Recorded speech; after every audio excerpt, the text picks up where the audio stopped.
عورت پوری پردہ ہے، اصل اس کے حسن و جمال کا مرکز اس کا چہرہ ہے، یعنی چہرے کو ڈھانپنا ضروری ہے۔ جب پردے کی آیت نازل ہوئی، جلباب اختیار کرنے کا حکم دیا گیا، تو عورتوں نے جلباب اوڑھا، اور جلباب کی تعریف یہ ہے کہ ایسی فراخ چادر جس کو سر پہ رکھا جائے تو عورت کو پاؤں تک ڈھانپ لے، اس کا سر ڈھانپ لے، چہرہ ڈھانپ لے، گلا اور سینہ ڈھانپ لے، اور پورے جسم کو ڈھانپ لے، وہ جلباب ہے۔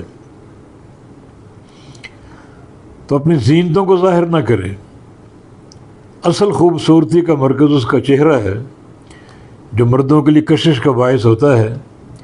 چہرے کو چھپا کر نکلیں، ہاتھوں کو چھپا کر نکلیں، اور زینتوں کو ظاہر نہ کریں، جس میں یہ بات بھی ہے کہ لباس باریک نہ ہو، جو جسم کے اعضاء کو جھلکاتا ہو اور ظاہر کرتا ہو، اور لباس تنگ نہ ہو جس سے جسم کے نشیب و فراز ابھرتے ہوں اور وہ دکھائی دیتے ہوں۔ بالکل عورت ڈھک چھپ کر اپنی زینتوں کو چھپا کر گھر سے باہر نکلے اور خوشبو تک استعمال نہ کرے۔ خوشبو بھی زینت کا اظہار ہے۔